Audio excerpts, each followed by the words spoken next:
আবু হুরায়রা মার খেল, কষ্ট পেল, আঘাত পেল, নবীর দরবারে বসে রইল। হুজুর, মাকে ছাড়তে তো পারবো না, আপনাকেও ছাড়তে পারবো না। আবু হুরায়রা যদি ওয়ান সাইড নিত, এই কষ্টটা পেতে হতো না। কথা ঠিক না বেটি? হকের পথে ইস্তেকামাত থাকার কারণে আবু হুরায়রার উপরে এইভাবে অত্যাচার। যে আবু হুরায়রা কাঁদছে, নবী বলছে বাবা কেঁদো না, সব ঠিক হয়ে যাবে, কেঁদো না। আবু হুরায়রা ওই সময় রাসূলুল্লাহ কদম দুটো জড়িয়ে ধরে কাঁদেন। আজ মুকেরা আল্লাহ নবী কদম দুটো জড়িয়ে ধরে বলে, ইয়া রাসূলুল্লাহ হাবিবাল্লাহ, ইয়া রাসূলুল্লাহ হাবিবাল্লাহ, হুজুর আপনি আমার মায়ের জন্য একটু দোয়া করেন, আমার মা জানো ইমানের কলমা পড়ে মুসলমান হয়ে যায়। ও ভাইজানেরা, আল্লাহ নবী আসমানে হাত দুখানা তুললেন, আল্লাহুম্মা দে উম্মে আবু হুরায়রা, আল্লাহুম্মা দে উম্মে আবু হুরায়রা। ও রব্বি আল্লাহ পাক আবু হুরায়রার মায়ের অন্তরে ঈমানের আলো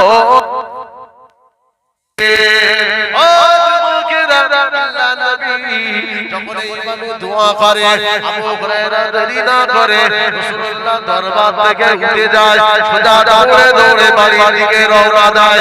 রাস্তার প্রতিকেরা জিজ্ঞাসা করে, ও বাবা আবু হুরায়রা এমন করে দৌড়ে কোথায় যাও বাবা, কোন জায়গায় তুমি যাচ্ছ? তোমরা বুঝবে না, আজকে আমার মায়ের জন্য আল্লাহ নবী আল্লাহ পাকের দরবারে দোয়া করে।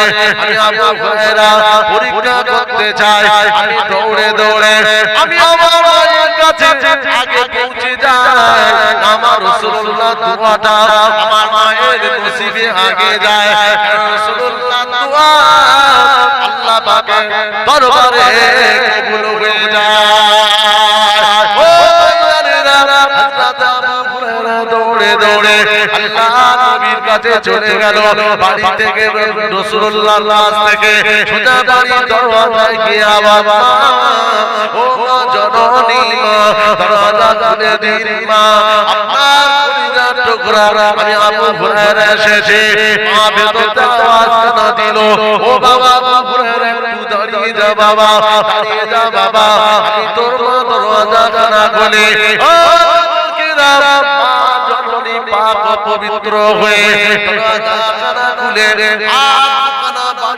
বলে, বাবা ছেলে এসো বাবা, মায়ের কোলে ফিরে এসো বাবা, কোথায় গিয়েছিলিস বাবা, কষ্ট দিয়েছি, আঘাত লেগেছে, তাই বলে চলে গিয়েছিস বাবা, আয় বাবা আয়, চলে যায়, মায়ের কোলে ফিরে আয়। ও মুকিরা মা জননী জড়িয়ে ধরে কাঁদে, অজার ভয়ে কাঁদে। আবু হুরায়রা রাদিয়াল্লাহু তাআলা আনহুকে বলে, ও বাবা দেরি করিস না বাবা, আমাকে নিয়ে চল বাবা, তোর নবীর কাছে আমি যেতে চাই, ঈমানের কলমাটা পড়ে নেব। আর একটু জোরে বলেন সুবহানাল্লাহ। আবু হুরায়রা আগে গেল না মায়ের কাছে, রাসূলুল্লাহ দোয়াটা আগে গেল, এই কথা বলে মাকে সঙ্গে নিয়ে নবীর দরবারে চলে গেল। আল্লাহ রসুলের কাছে গিয়ে ঈমানের কলমা পড়ে মুসলমান হয়ে যায়। একবার জোরে বলেন। এই মুসলমান হওয়ার কারণে আবু হুরায়রার মাকে এবং আবু হুরায়রাকে এক ঘরে করে দিয়েছে। এক কথা শুনছেন? আপনার ছেলের বিয়েতে মেয়ের বাপের গলায় পা দিয়ে, গামছা দিয়ে, দড়ি দিয়ে, কায়দা করে, আমপারা করে তুমি 50,000 টাকা নিয়েছো, একটা গেল আমার গাড়ি নিয়েছো। কথা শুনছেন? আর ইমাম সাহেবকে বা আমাকে বললেন হুজুর বিয়েটা পড়িয়ে দেওয়ার জন্য, কারণ আমি যদি আপনার ছেলের বিয়ে না পড়াই আপনি আমায় ভালো চোখে দেখবেন।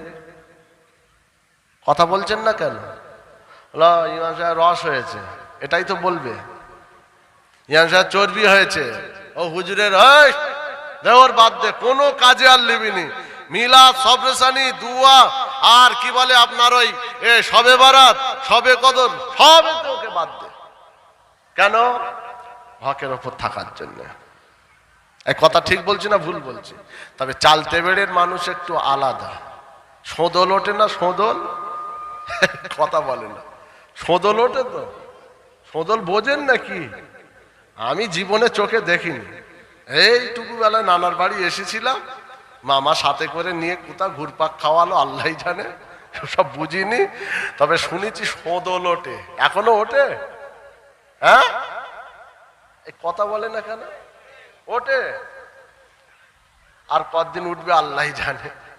তবে আলহামদুলিল্লাহ, আল্লাহ পাকের দরবারে কোটি কোটি শুকরিয়া, চালতেবেড়ের মানুষ অনেক পরিবর্তন। কথা ঠিক না বেঠি? এইভাবে তো আগে জলসা মাহফিল আমার মনে হয় হতো না, এখন পাড়ায় পাড়ায় মিলাদ।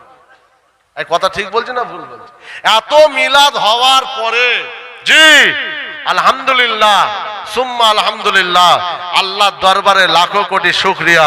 এতে নামাজি বেড়েছে, হাজি বেড়েছে, রোজাদার বেড়েছে, সত্যবাদী বেড়েছে, আলহামদুলিল্লাহ সবটাই বেড়েছে না বাড়েনি? এই কথা বলেন। কিন্তু এটাও বলতে হবে, কিছু কিছু মদখোরও নতুন নতুন বেড়েছে। আর কথা বলে না।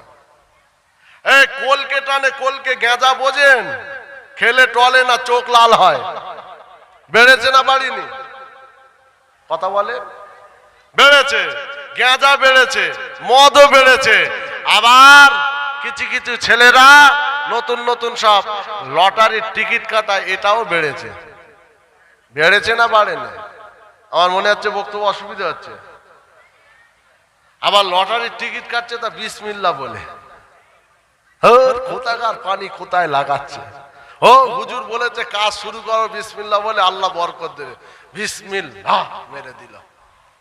রোজ কাজে যায় আর একটা করে কাটে, রোজ কাজে যায় একটা করে কাটে, আশায় মরে চাষা। এই কদিন আগে একটা ভাইরাল হয়েছে, 65 বছরের বুড়ো, দেখেননি? কাওরা কি বলছে জানেন? বলছে আল্লাহ আমি জানি লটারি কাটা হারাম, লটারি চলবে না আল্লাহ, তবে খুব অসহায় দিন কাটছে আল্লাহ, আমি লটারির টিকিট কেটে 30 টাকা দাও আল্লাহ, যেন কয়েক কোটি টাকা পেয়ে যায়।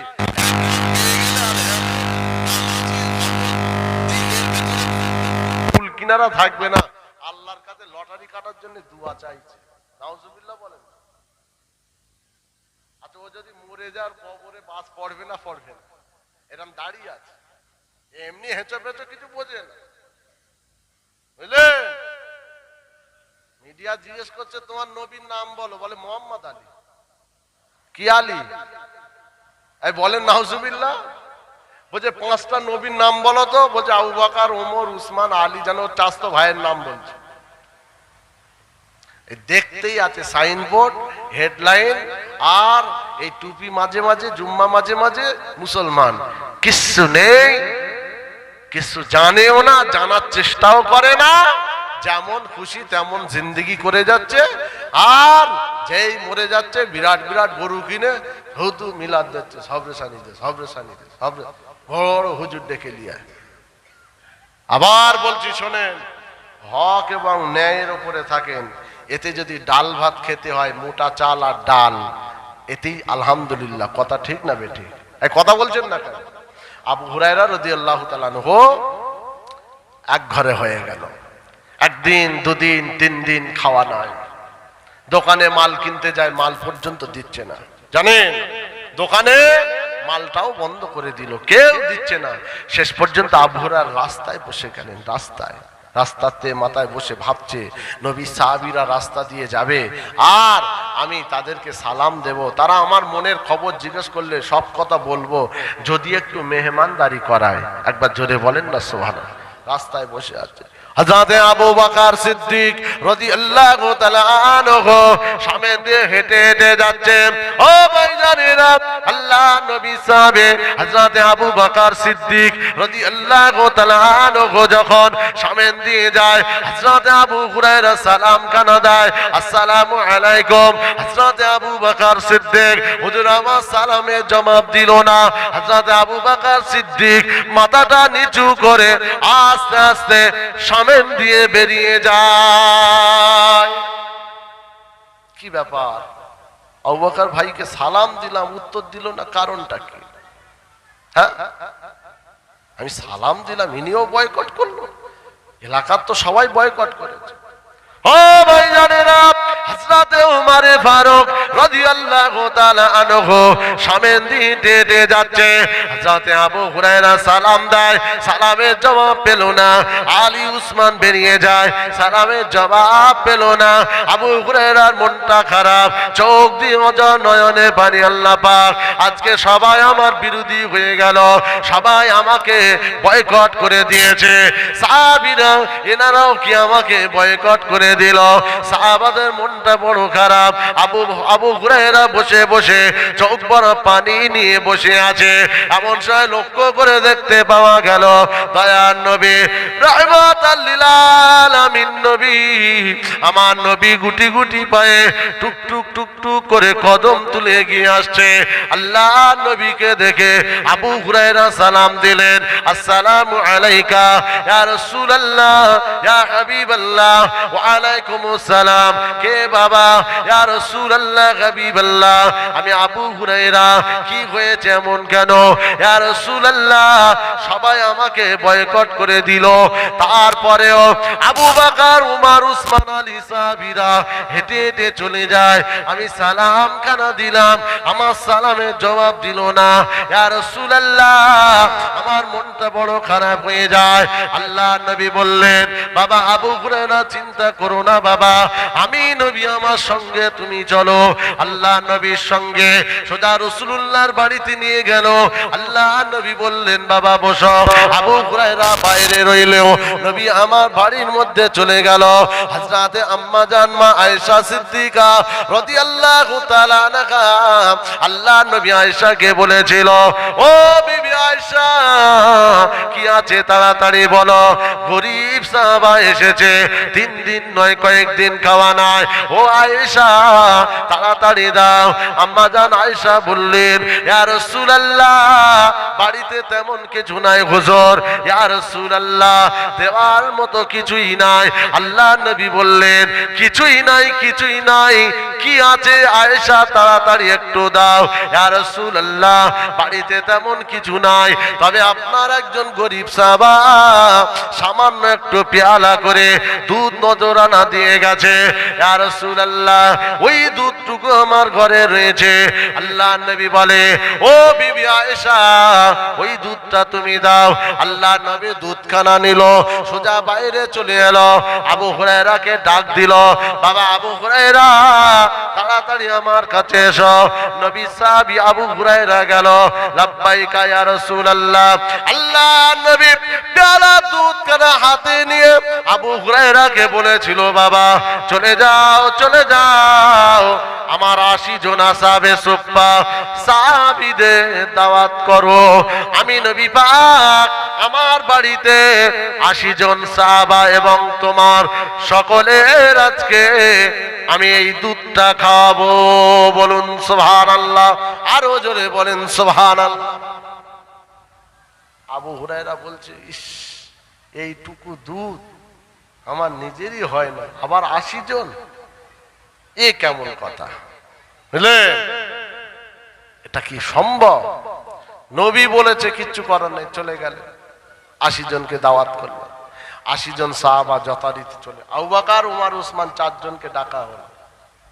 বাবা সালাম দিয়েছে, উত্তর দাওনি। বলে, ইয়া রাসূলুল্লাহ, আমি জানি না হুজুর, আমি আখিরাতের চিন্তায় কখন কে কোথা থেকে সালাম দিয়েছে ইয়া রাসূলুল্লাহ আমি কিচ্ছু জানি না। একবার জোরে বলেন সুবহানাল্লাহ। কি জিন্দেগি এনাদের, আর আমাদের কি জীবন। মেরে খেয়ে, ঝেড়ে খেয়ে, চিটিংবাজি করে, ধাপ্পাবাজি করে, কালোবাজারি, ফেরেববাজি, অহংকার, তাকাব্বুরি, রিয়া, ফকর, আমিত্ব, লোভ, আধা জায়গার জন্য মারামারি, কাটাকাটি, খুনোখুনি। এই কথা ঠিক না বেঠিক? আধা জায়গা। আমিনকে ঘুষ দিয়েছে, জানেন? আমিনকে ঘুষ দিয়ে জায়গা বাড়াচ্ছে। ও মিলাদে সুবহানাল্লাহ বলছে, চাঁদা দিচ্ছে, কচু পোড়ার মাথা। ক্লিয়ার করো ওইখানটায়। আগে যেই মরে গেছে জানাজার মাঠে ছেলে বলছে, বাপ ভুল করলে মাফ করবে, টাকা পেলে আমাদের বলবে। সহজ কথা। তো যে ঝেড়ে খেয়ে যাচ্ছে, এর বেলা কি হবে? আমিনকে ঘুষ দিয়ে যে 2 হাত জায়গা 1 হাত জায়গা অর্ধেক জমি হাফ শতক জমি 1 শতক জমি এই যে বাড়িয়ে নিয়ে কবরে যাচ্ছে, এর বিচারটা কে করবে? বোনের সম্পত্তি ফাঁকি দিয়েছে, বোনটাকে কাঁদালো, বোনের যে ভাগ কোরআন হাদিস ফয়সালা করে দিয়েছে, তোমার পছন্দ হলো না, এই জন্য বোনের সম্পত্তিটা ফাঁকি দিলে, আর তুমি মসজিদে বসে আল্লাহ আল্লাহ আল্লাহ আর জলসায় বসে সুবহানাল্লাহ সুবহানাল্লাহ জুতো পেটা করবে। ফিনারে জাহান্নামা খালিদিনা ফিহা আবাদা। আপনাদের কি অসুবিধা হচ্ছে না? এই কথা বলেন না কেন? কয়েকদিন শরীর ভালো নয় আমার, বুঝলেন? করবেনটাকে এই জন্য বলছি, ন্যায় নীতি হক সত্যের উপরে ইস্তেকামাত থাকেন, আল্লাহ চাইলে অতি আল্লাহ আপনার বরকতি জীবন নসিব করে দেবে। একবার জোরে বলেন সুবহানাল্লাহ। 2 নম্বরই করে কোনো লাভ নেই, চিটিংবাজি করে লাভ নেই, কাউকে দুঃখ দিয়ে লাভ নেই, কাউকে ঠকিয়ে লাভ নেই। কথা ঠিক না বেঠিক? তো থানায় যদি বলে তোকে মিথ্যা সাক্ষী দিতে হবে, 20,000 টাকা দেবো, যাবে না? যাবে না? কথা বলেন না। ওকে জিজ্ঞেস করেন তুই কোথাকার মুরিদ? ফুরফুরার মুরিদ। ও ফুরফুরার মুরিদ থানায় মিথ্যা সাক্ষী দেওয়ার জন্য 20,000 টাকা দেবে, রাজি হয়ে গেছে। আবার এই পঞ্চায়েত ভোট আসছে, কি যে হবে আল্লাহ। এখন থেকে ছেলেরা শুধু এরম করছে, দেখে নেবো দেখে নেবো। ঠিক বলছি না ভুল বলছি? কাকে মারবে আর হুঁশ নেই, চাচতো ভাই হোক আর মামাতো ভাই হোক, ও সব দেখবে না, শুধু বলছে মার শালাকে মার, মার শালাকে মার, এটাই করবে। দেখেন আর কদিন পরে যে সবেতে মুসলমান, পেপার খোলেন, খবর খোলেন, ফেসবুক খোলেন, মুসলমান মুসলমান মুসলমান। আমি কি ভুল বলছি না? তাহলে এত মিলাদ দিয়ে এ করে শেষ পর্যন্ত এই হলো, লাভটা কি দাঁড়ায়? নবী পাক সাল্লাল্লাহু আলাইহি ওয়াসাল্লামের সাহাবীরা সবাই চলে এলেন, সবাই চলে এলেন। আল্লাহর নবী বললেন বাবা আমি ঢেলে দেবো, তুমি সবাইকে খাওয়াও। জোরে বলেন সুবহানাল্লাহ। আবু হুরায়রা তখন খাওয়া হয়নি, নবী বলছে আমি ঢেলে দেবো, তুমি সবাইকে খাওয়াবে। যে যার মতো 2, 4, 5 খেয়ে নিল, সবার 80 জন সাহাবার পেট ভর্তি হয়ে গেল। আল্লাহর নবী লাস্টে বললেন বাবা পেয়ালাটা দেখো তো দুধ। বলি ইয়া রাসূলুল্লাহ যেমন ছিল তেমনই আছে। একবার জোরে বলেন। এটাই হলো মুজিজায়ে রাসূল। নবী বললেন এবারে তুমি গেলাস ধরো, আমি নবী ঢেলবো, তুমি খাবে। তোমার কয়েকদিন খাওয়া হয় না, ইচ্ছা মতো তুমি খাও। একবার জোরে বলেন সুবহানাল্লাহ। আল্লাহ নবী ঢেলে দেয়, আবু হুরায়রা খেতে লাগে। আল্লাহ নবী ঢেলে দেয়, আবু হুরায়রা খেতে লাগে। ও ভাইজানেরা, 1 গ্লাস 2 গ্লাস 3 গ্লাস তার আসুদা মতো হযরত আবু হুরায়রা খেয়ে খেয়ে ক্ষুধার জ্বালাটা নিবারণ হয়ে গিয়েছে। ইয়া রাসূলুল্লাহ, ইয়া হাবিবাল্লাহ, হুজুর আমার ক্ষুধাটা মিটে গেছে। ইয়া রাসূলুল্লাহ আমি আর খাবো না, আমার ক্ষুধাটা মিটে গেছে, পেটটা ভর্তি হয়ে গেছে। ও ভাইজানেরা, শেষ পর্যায়ে দেখতে পাওয়া যায় আল্লাহ নবী বাকি দুধটুকু রাসূলুল্লাহ ঠোঁট মোবারকটা দিয়ে খেয়ে নিল। কিতাবে পাওয়া যায় আল্লাহ নবী যদি ওইভাবে দুধটা কিয়ামত পর্যন্ত ঢেলে দিত, কিয়ামত পর্যন্ত যত মানুষ আসতো সমস্ত মানুষ খেয়ে খেয়ে খেয়ে খেয়ে তাদের পেট ক্ষুধার জ্বালা নিবারণ হতো, কিন্তু পেয়ালার দুধ আর শেষ হতো না। আর একবার জোরে বলেন সুবহানাল্লাহ। এটা হলো মুজিজায়ে রাসূল। বোঝাতে চাইলাম কি হাদিসটা থেকে, আপনি হক এবং ন্যায় সত্যের উপরে দাঁড়ান, এই জায়গাটাকে ঠিক করে। একবার এদিকে একবার ওদিকে, একবার মিলাতে একবার মেলাতে। এই সদল তুলবে, তোমার সদল তোমার তোলাবে, বুঝতে পারবে, ঠ্যাং ভেঙে দেবে। যাও একবার এক লাথি মারবে, কবরতে বের করবে, বেরো এখান থেকে শয়তান কোথাকার। সদল তুলতে রাগ করছেন মনে আছে? আর আমার নানির বাড়ি এলাকা, 2 কথা বলে যাচ্ছে, বুঝতে পারছেন না? হ্যাঁ, যা হয়েছে তওবাতিল্লাহ করে নেন, ভালো হয়ে যায়। যা হয়েছে হয়েছে, ভালো হওয়ার চেষ্টা করেন। ভালো যদি না হন তাহলে মনে রাখবেন এই ক্ষণিকের কটা দিন আর বেশি দিন নেই, যে কোনো মুহূর্তে করোনা চলে গেল না, কি অবস্থা হলো বুঝতে পারছেন না? খাটিয়ার পানি শুকোয় না, আবার ইমাম সাহেব হাঁকছে অমুক সাহেব মারা গেছে। কথা ঠিক বলছি না ভুল বলছি? আবার করোনা আসছে, সাফ করে দেবে। খোদা এক একটা দিচ্ছে, বুঝতে পারছেন না? হ্যাঁ, একবার দরুদ শরীফ আল্লাহুম্মা সাল্লি আলা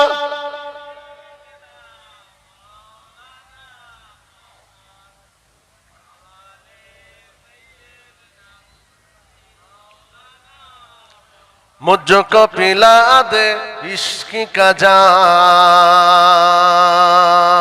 तू आका और मैं वो गुलाम। मुझको पिला दे इश्क का जाम, तू आका और मैं वो गुलाम। रब के दुलारे तुम तो हो, सबके सहारे तुम तो हो। रब के दुलारे तुम तो हो, सबके सहारे तुम तो हो। आए नबी जितने दुनिया में सबसे प्यारे तुम तो हो। भेजे खुदा ने तुझको सलाम। जोरे बोले पानी छिटे दाओ, হবে না। ঠান্ডা পানি লে ছিটে দাও বিসমিল্লাহ বলে। জোরে বলেন, সবাই বলেন। পিছন দিকে ওরা ভাবছে এ আমাদের ভাগনা টাগনা হয়, অত ওনার কথাই বলবো। এই জোরে বলেন, হওয়ার লাইন নেই, বলবে না, বলবে না। ইনকিলাব জিন্দাবাদ বলে, বুঝতে পারেন? শুধু বলবে ভেঙে দাও, উড়িয়ে দাও, ফাটিয়ে দাও। ফেরেশতা বলছে তোরও ভেঙে দেবো, উড়িয়ে দেবো, ফাটিয়ে দেবো। আয় একবার, একবার তাকবীর দেন তো, না রে তাকবীর। ঝেড়ে দেন তো, না রে তাকবীর। না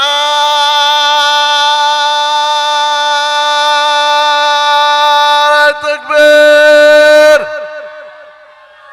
মাল আছে, স্টকে রেখেছে আর কি, বুঝে সুঝে বার করে।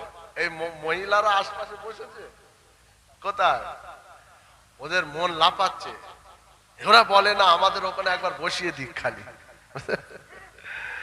কিন্তু ওদের তো বসার হুকুম নেই, ও আড়াল থেকে ওরা রেগে ফায়ার, এরা এখানে বসে কি করছে বলতে পারে না। मुझको पिला दे इश्क का जाम, तू आका और मैं गो गुलाम। रब के दुलारे तुम तो हो, सबके सहारे तुम तो हो। आए नबी जितने दुनिया में सबसे प्यारे तुम तो हो। भेजे खुदा ने तुझको सलाम, तू आकार मैं हो गुलाम। तू आकार मैं हो गुलाम, तू आकार मैं हो गुलाम। डूबा सूरज आपस पलटे और सजरा जाए चल के, तुम जो चाहो वो हो जाए। पल में क्या से क्या हो जाए, अल्लाह ही जाने तेरा मकाम।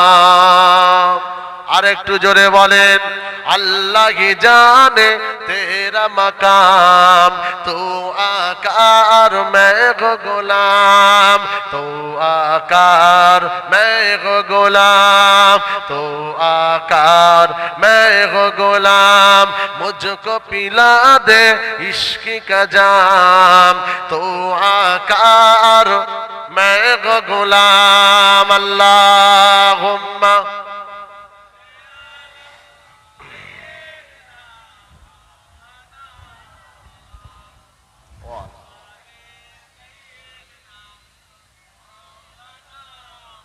আমার দিনদার ইমানদার আল্লাহওয়ালা ভাইরা, আমার মুরব্বী বাবাজিরা, অসুবিধা হচ্ছে আপনাদের? এই অসুবিধা হয় না তো?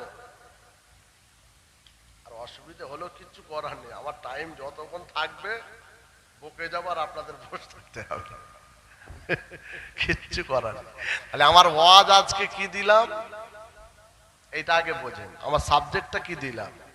যে আপনি যত যাই হোক হক এবং সত্য ন্যায় সঠিকের ওপরে আপনি দাঁড়িয়ে থাকেন, আল্লাহর মাদাত আপনার ওপরে থাকবে। একবার জোরে বলেন। যদি আপনি গরিবও হন, বন্ধনের টাকা, ওই যে লোন বলে না, কি বলে বন্ধন, গ্রুপ লোন কি বলে, এগুলো সব জানে দেখছি কিভাবে। ওই সমিতির টাকা নিয়ে ঘর করেছে, ভালো করে বোঝেন। আর ওই ঘর করে অজু করে নামাজের মশাল্লা বিছিয়ে ওই ঘরে বসে খোদার কাছে দোয়া চাইছে। আর আপনারা বলেন ওই দোয়া কাজ হবে? এক কথা বলেন, পাক্কা হারাম টাকা, ওই টাকা নিয়ে আর তুমি দোয়া করছো, তোর কবরে বাস পড়বে যে শয়তান কোথাকার। সবে বারাতে সারা রাত নামাজ পড়ছে, বেরো এখান থেকে। ফেরেশতা বলছে খোদা লিখবো, বলছে কোথা লিখবি, ওর লেখার জায়গাটা কোথা, তুমি হারামে বসে আছে। বুঝতে পারছেন না? আবার একটা হাদিস বলছি শোনেন। দিন এবং ইসলাম সারা শরিয়াত পারফেক্ট ভাবে মানার জন্য, কোরআন এবং হাদিসের ওপরে ইস্তেকামাত থাকার জন্য সাহাবায়ে কিরামদের ওপরে যে অত্যাচার হয়েছে সাহাবারা সব সহ্য করেছে। আল্লাহর ওলিরা, ইমামে আজম আবু হানিফা জেলখানার ভেতরে গেছে, ওনাকে জেলখানায় ভর্তি করে দিয়েছে। কেন না, ইমামে আজম হকের ওপর থাকার জন্য। আহমদ বিন হাম্বলকে জেলখানায় তানাকে বন্দী হতে হয়েছে, কেন না, হক কথাটা বলার জন্য। একবার জোরে বলেন সুবহানাল্লাহ। আহমদ বিন হাম্বলকে বলা হলো কোরআন মাখলুক, এটা তুমি বলো। আহমদ বিন হাম্বল বললেন কোরআন মাখলুক নয়, মাখলুক হলাম আমরা, কোরআন হলো আল্লাহর কালাম, কোরআন গায়ের মাখলুক। একবার জোরে বলেন। আহমদ বিন হাম্বলকে জেলখানায় ভরে দিল, বাস জেল খাটছে জেল খাটছে জেল খাটছে। এই জেল খাটতে খাটতে জেলখানার ভেতরে একদিন তানাকে মারা হচ্ছে চাবুক দিয়ে, চাবুক দিয়ে এত মারছে, আহমদ বিন হাম্বল হুজুরের চোখের কোনা দিয়ে টস টস করে পানি পড়ছে। হকের ওপরে, ন্যায়ের ওপরে, সত্যের ওপরে থাকার জন্য পায়জামার বঁধটা আস্তে আস্তে খুলে যাচ্ছে। শুনছেন? পায়জামার বঁধটা খুলে যাচ্ছে, তা না সতরটা আলগা হয়ে যাবে। আহমদ বিন হাম্বল আল্লাহর কাছে সাহায্য চাইলেন। জেনে বলেন সুবহানাল্লাহ। আল্লাহ পাকের দরবারে হযরত আহমদ বিন হাম্বল রাহমাতুল্লাহ আলাইহি আল্লাহ দরবারে ফরিয়াদ করলেন, ও রব্বুল আলামিন, আল্লাহ পাক, আমি আহমদ বিন হাম্বল, আমার সতরটা আলগা হয়ে যাবে। আল্লাহ, আল্লাহ পাক বেইজ্জতি যেন না হয়, আসমান থেকে মাদদ করেন। আল্লাহ পাক আপনি সহযোগিতা করেন।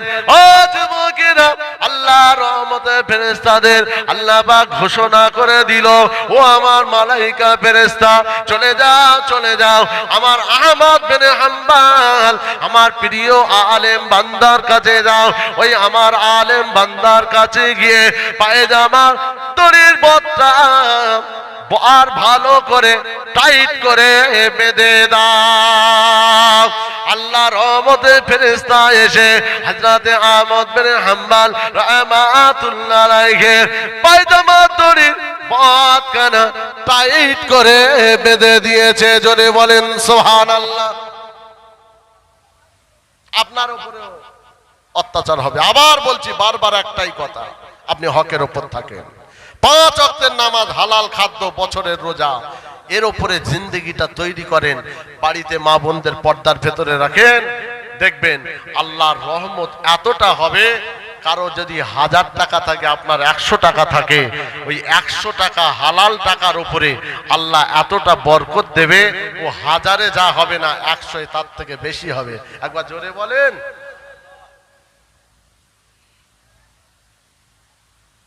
সর্বনাশ করে ফেললে এত মিলাদ টিলাদ দিয়ে। হ্যাঁ, মিলাদের টাকা বেঁচেছে, এর আগে আমি বলে গেছি, তাও বল, মিলাদের পয়সা বেঁচেছে। ছেলেগুলো দিঘায় বেড়াতে গেছে ওই পয়সা নিয়ে, বারমুন্ডা পরে আর ব্যাঙের মতো লাফ মারছে। মা বোনেরা, আপনাদের ওখানে প্রচুর মহিলা না কি? ও, অনেক মা বোনেরা দাঁড়িয়ে আছে, ভেতরে জায়গা হচ্ছে না। যারা বসে আছেন আপনারা একটু জায়গা করে দেন। আল্লাহ আপনাদের জান্নাতে জায়গা করে দেবে। আমি মা বোনদের উদ্দেশ্যে বলছি, ও শুয়ে পড়েছে, তুলে দাও ওদের, এখানে শুতে আছে তোর বাবু, এই কমিটি ঠান্ডা পানি ঢেলে দাও তো, জলসায় শুতে আছে। হ্যাঁ, এ তো সারা রাতের জলসা না যে বাবা রাত 2:30 3টায় আমি উঠছি, তা তো নয়। তুলে দেন, আর যারা এসেছে দাঁড়িয়ে আছে ওদেরকে একটু জায়গা করে দেন, ওনারা একটু বসুন। জি, যে কথা বলছিলাম শোনেন, হক এবং সত্য এতে আল্লাহ বরকত রেখেছে, আর 2 নম্বরিতে আল্লাহ বরকত রাখিনি, হরকত রেখেছে। কথা বুঝছেন? নবী পাক সাল্লাল্লাহু আলাইহি সাল্লামের একজন সাহাবী, আল্লাহর নবী যখন দুনিয়া থেকে বিদায়, তারপরে আবু বকরের সময় এলো, আবু বকর হুজুর যখন চলে গেলেন, তারপরে জামানাটা ওমর ফারুক তখন প্রেসিডেন্ট। কথা বুঝলেন? আমিরুল মুমিনিন, খলিফাতুল মুসলিমিন, তামাম জগতের তিনি প্রেসিডেন্ট হলেন হযরত ওমর ফারুক রাদিয়াল্লাহু তাআলা আনহু। তানার সময়ে আমার নবী পাক সাল্লাল্লাহু আলাইহি সাল্লামের একজন সাহাবী, তিনি দুজনকে সঙ্গে করে নিয়ে ইরানের সম্রাটের কাছে গেল। ইরানের যে প্রেসিডেন্ট তার কাছে গেছে, তার সামনে দাঁড়ালো, দাঁড়িয়ে তানার সঙ্গে কথা বলতে লাগলো। কথার ভেতরে এটাই ছিল যে ইরানি সম্রাট তিনি একজন জুলুমকারী, অত্যাচারিত বাদশাহ। তাই তানাকে বলতে গিয়েছিল, শোনেন, আপনি হক এবং ন্যায় সত্যের উপরে আপনি দাঁড়ান, অর্থাৎ লা ইলাহা ইল্লাল্লাহ মুহাম্মদ রাসূলুল্লাহ এই কলমা মেনে নেন, ইসলাম ধর্ম গ্রহণ করেন, আর খ্রিস্টান ধর্মটা ছেড়ে দেন। আমি আব্দুল্লাহ, আমি নবী সাহাবী হয়ে কথা দিচ্ছি, আল্লাহ তাআলার রহমতের জান্নাতে নিয়ে যাওয়ার দায়িত্ব আমি আব্দুল্লাহ নিলাম। একবার জোরে বলেন সুবহানাল্লাহ।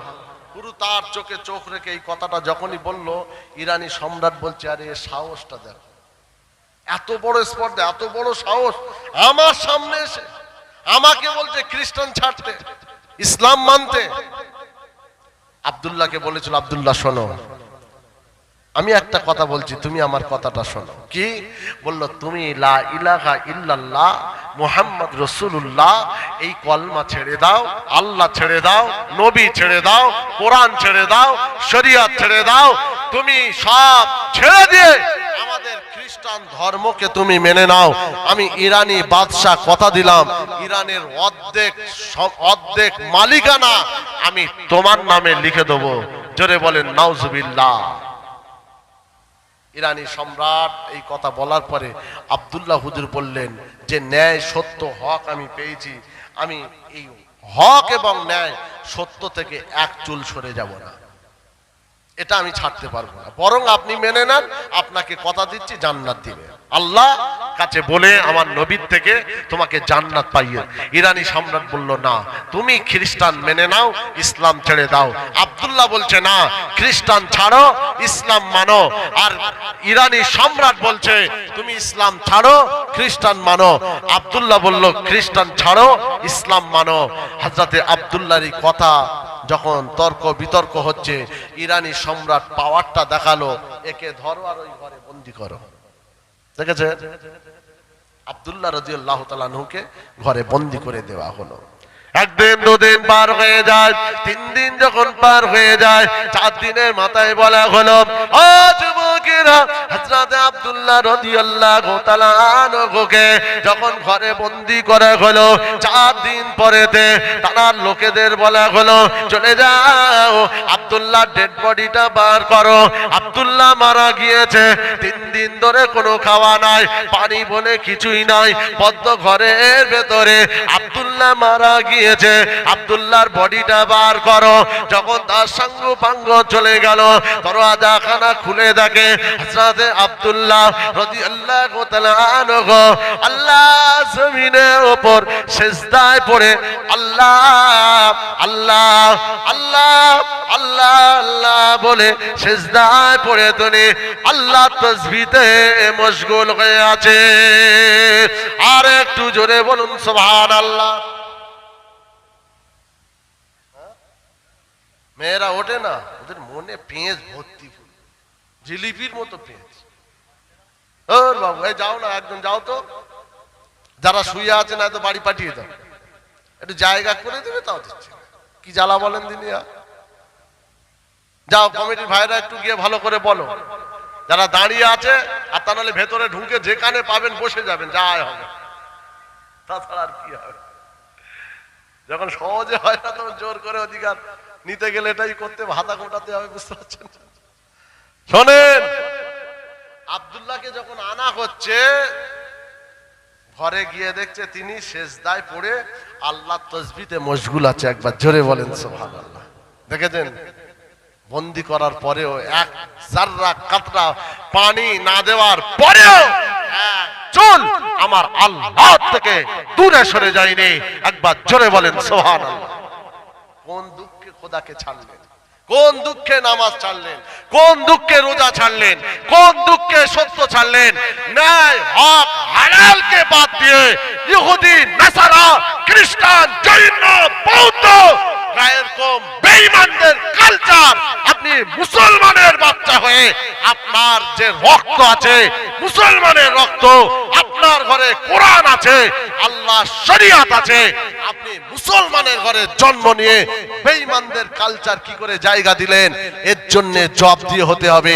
যে ছেলেগুলো বছরে বছরে মিলাদ দিল, যে ছেলেগুলো ফুরফুরা আজমিরে গেল, যে ছেলেগুলো হুজুর মাওলানা আলেমদের ভালোবাসলো, তারাই আবার ডিজে বাজিয়ে পয়লা জানুয়ারিতে পুরো জানুয়ারের মতো পাগল হয়ে গেল। কথা ঠিক না বেটি? কে তোমাকে পারমিশনটা দিয়েছে? কাউরার ঘরে না, বেঈমানের ঘরে না, তুই তো মুসলমানের ঘরে, তুই গেলি কোন লজ্জায়? এই কথা ঠিক না বেটি? আবার তার বাপেদের বললে আমার ছেলের বেলা যত দেখতে পাও, ওদের দেখতে পাও না। মানে ওর বাপ আর এক ঢ্যাম না, ও চায়ের দোকানে বসে গেঁজায়, নামাজ পড়ে না, ওই জন্য এই কথা বলছে। এর কথা তার, ওর কথা ওর, ওর কথা ওর, পুরো খেল লাগিয়ে দেবে। কথা ঠিক বলছি না ভুল বলছি? এরকম আছে না নেই? মাচায় বসে বসে খামাখায় কাটি মারছে। কেন ওর কাটি মারছে? এই ওর কথা তুই বলছিস কেন? কাজ নেই কাম নেই, ঘরে বসে থাক চুপ করে। আরে ইমাম সাহেবদের পিছনে লাগছে আজকাল, কত জায়গায় শুনছি। হ্যাঁ, আলেমুল আমাদের ছাড়ে না, তুই সাধারণ মানে আদা ব্যাপারী হয়ে তুই জাহাজের খবর নিচ্ছিস। আখিরি জামানা, রাসূলুল্লাহর হাদিস আছে যে একটা সময় আসবে এরা এইরকমই হবে। খুব সাবধান, পা টিপে টিপে ফেলতে হবে। আব্দুল্লাহকে ধরে ধরে বার করা হলো। ইরানি সম্রাট বলে, আব্দুল্লাহ কি বুঝছো বলো, আমার পাওয়ার দেখেছো? এখনো বলছি খ্রিস্টান ধর্ম মানো, ইসলাম ধর্ম ছাড়ো। আব্দুল্লাহ বললেন, ন্যায় এবং সত্য হক ধর্ম আমি ছাড়তে পারবো না, এতে যদি আমার জীবন যায় তারপরেও আমি রাজি আছি, কিন্তু আমি ইসলাম ধর্ম ছাড়তে পারবো না। একবার জোরে বলেন সুবহানাল্লাহ। ইরানি সম্রাট বলল, আবার বন্দি করো। কি ভাবছেন আপনি? ইসলাম সহজে মায়ের পেট থেকে পড়ে আজান দিচ্ছে ডান কানে আর বাম কানে একামত দিয়েছে। হ্যাঁ মুসলমান, হ্যাঁ মুসলমান, ঝেঁটা পেটা করবে শয়তান কোথাকারে। মুসলমান কিসে? কাকে মুসলমান বলে জানিস? হ্যাঁ, অত সহজ নয়। বন্দী হয়ে গেল। ইরানি সম্রাট একটা ইরানি সুন্দরী মহিলাকে ডাকলো। ইরানের টপ র্যাঙ্কের সুন্দরী একটা মেয়েকে, ইয়াং মেয়েকে ডেকে তাকে বলা হলো, শোনো, তোমার হাতে শরাব, মদ আর খিনজিরের গোশত দেওয়া হবে। তুমি ঘরের ভেতরে যাবে, মুহাম্মাদের একজন পাগল আছে, তাকে এই দুটো খাওয়াবে আর তার সঙ্গে ব্যভিচারের কাজটা করবে। আমি ইরানি সম্রাট কথা দিলাম, আমার ইরানের অর্ধেক মালিকানা তোমার নামে লিখে দেবো। মহিলাটা বলল, বাদশাহ জাহাপনা, আমি তৈরি আছি।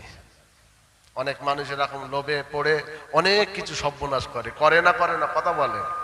ব্যাস, মহিলাটা রাজি হলো, হাতে শরাব খিনজিরের গোশত নিল, নিয়ে এইবারে ওর ঘরের ভেতরে দরওয়াজা খুলে দেওয়া হলো। মহিলাটা যখন ঘরের ভেতরে ঢুকছে না, আব্দুল্লাহ হুজুর একবার খালি এক পলট দেখলেন যে একজন সুন্দরী মহিলা, হাতে শরাব, খিনজিরের গোশত। হযরত আব্দুল্লাহ রাদিয়াল্লাহু তাআলা আনহু ওই সময় এক ঝলক দেখে আল্লাহ জমিনে সিজদায় পড়ে গেল। আল্লাহ পাকের দরবারে আরজু জানায়, ও রব্বুল আলামিন, আল্লাহ পাক, আমি আব্দুল্লাহ ইরানের সম্রাটের কাছে এসেছিলাম দ্বীনের দাওয়াত দিতে, কোরআনের দাওয়াত দিতে। ও রব্বি আল্লাহ পাক, আমি আব্দুল্লাহ আজকে বিপাকে পড়ে গেলাম। আল্লাহ পাক, আপনি ছাড়া আমার আর কেউ নাই। হাতে সারাবার খিঞ্জিরের গোশতখানা নিয়ে সুন্দরী মহিলা এসেছে, আমার সঙ্গে বাজে ব্যবহার করবে, খিঞ্জিরে গোশত খাবে, আমাকে মদ খাবে। আল্লাহ পাক যেটা আপনি হারাম করেছেন আমি আব্দুল্লাহ হারাম খেতে চাই না। ও রব্বি আল্লাহ পাক আপনি মাদাত করেন, সহযোগিতা করেন, তা যদি না হয় আপনি আমাকে তুলে নেন। ও যুবকেরা, হযরত আব্দুল্লাহ রাদিয়াল্লাহু তাআলা আনহু সিজদায় পড়ে আল্লাহর দরবারে অজর নয়নে কাঁদতে লেগেছে, আল্লাহর কাছে রোনাজারি করে, আল্লাহর কাছে কান্নাকাটি করে। ওই সেই মহিলাটা শরীরের সমস্ত কাপড়গুলো খুলে হযরত আব্দুল্লাহর সামনে গেল। আব্দুল্লাহ তখন সিজদায় পড়ে আছে, আল্লাহ নবী সাহাবী আল্লাহর দরবারে তখন পানা চায়। মহিলা সামনে গিয়ে অনেক কাকুতি মিনতি করে, অনেক অনুনয় বিনয় করে, অনেক কৌশল করে। ও যুবকেরা, এক চুল আব্দুল্লাহর মাথাটা তোলাতে পারেনি, এক চুল হারাতে পারিনি বাবা। হযরত আব্দুল্লাহ রাদিয়াল্লাহু তাআলা আনহু সিজদায় পড়ে আল্লাহ আল্লাহ আল্লাহ আল্লাহ আল্লাহ আল্লাহ আল্লাহ আল্লাহ আল্লাহ আল্লাহ আল্লাহ আল্লাহ আল্লাহ, আপনি ছাড়া আর আমার কেউ নাই। হযরত আব্দুল্লাহকে সরানো যায় না। একদিন পার হয়ে গেল, দুদিন পার হয়ে যায়। ও যুবকেরা, 3 দিন পরে ওই মহিলাটা শেষ পর্যন্ত হযরত আব্দুল্লাহকে এক চুল মাথা থেকে তোলাতে পারেনি। আর একটু জোরে বলুন সুবহানাল্লাহ। এই হচ্ছে ঈমান। এই কথা ঠিক বলছি না ভুল বলছি? এই হচ্ছে মুসলমান, এই হচ্ছে খাঁটি ঈমানদার, এই হচ্ছে নবীওয়ালা, এই হচ্ছে আল্লাহকে মাননেওয়ালা, এই হচ্ছে আল্লাহর কোরআন মাননেওয়ালা। হেঁচো পেঁচো আমার আপনার মতো নয়। পাল্লা ধরে বিসমিল্লাহ 20 গ্রাম কম, আবার বিসমিল্লাহ 20 গ্রাম কম, দি যাচ্ছে।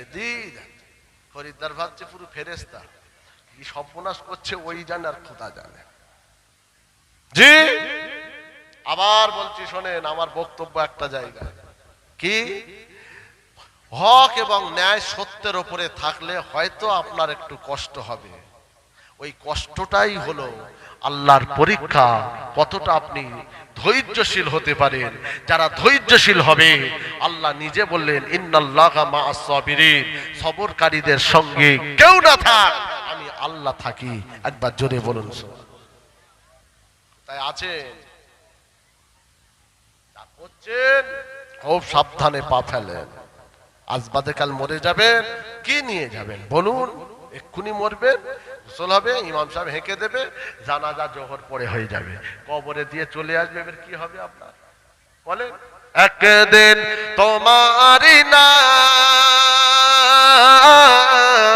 মসজিদে গাবেলান, একদিন তোমারি নাম ওই মসজিদে গাবেলান। তৈরি থেকো, তৈরি রেখো কবরের মাল সামান, একদিন তোমারি নাম মসজিদে গাবেলান। চাচা, ভাই, বাপ, ছেলে সব মাটি দেবে, যে যার কেটে পড়বে। একদিন, 2 দিন, 3 দিন কাঁদবে, তারপরে আর কেউ খবর নেবে না। কথা ঠিক না বেটি? কবরটা উলে গেছে কি তাও দেখবে না। এই কথা ঠিক বলছি না? হ্যাঁ, এই তো আমি কত বছর যখন আইসিইউতে ভর্তি ছিলাম, মাকে হারিয়েছি, মাকে দেখতেই পাইনি আমি। অথচ অ্যাম্বুলেন্সে যাই, আমার মামা বসে আছে, আব্দুর রহিম বসে আছে। আমি অ্যাম্বুলেন্সে আমি যখন উঠছি, আমার মাকে খালি ইশারা করে বললো, মা দোয়া করো, মা দোয়া করো। মা শুধু কাঁদছে আর হাতের ইশারা করছে, যা করছে, বুঝলে? আমি পরে শুনলাম মা নাকি দোয়া করেছিল, আল্লাহ আমার বাচ্চাকে ফিরিয়ে দাও, আল্লাহ আমার আসাদুল্লাহকে ফিরিয়ে দাও, আল্লাহ আমার বাচ্চাকে ফিরিয়ে দাও, দরকার হয় তার রোগটা আমায় দাও। শুনছেন মা কি জিনিস? ব্যাস আল্লাহ এটাই কারেন্টের মতো কবুল করে নিয়েছে। আইসিইউতে গেলাম, 4 দিন তো আমার কোনো খবর কেউ দিতে পারছে না। কেউ বলছে মরে গেছে, কেউ বলছে এই হয়েছে, কেউ বলছে কবর খোঁড়ো। একটা বাজে কথা বলেন যে তারপরে ওই 4 দিনের মাথায় মায়ের করোনা হলো, জ্বর হলো, এই হলো। ঈদের আগের দিন 5 দিনের মাথায় মা দুনিয়া থেকে বিদায় নিয়ে চলে গেল। আমার শরীর খারাপে নানা করে প্রায় 26 দিন পর, মানে ভালো হওয়ার, মানে হসপিটালতে ছুটি পাওয়ার 26 দিন পরে আমি মায়ের খবর পেয়েছি। শুনছেন, মরণের কোনো বিশ্বাস নেই। আইনা মাতা কোন ইউদরিকুমুল মাউত ইজা জা আজালুহুম লা ইস্তাখিরুনা সাআতাও ওয়ালা ইস্তাকদিমুন। যেখানেই থাকেন সময় হলে কি নিয়ে যাবেন একটু ভাবেন না। অন্তত সত্য ন্যায় হকের উপর জীবনটা তৈরি করেন।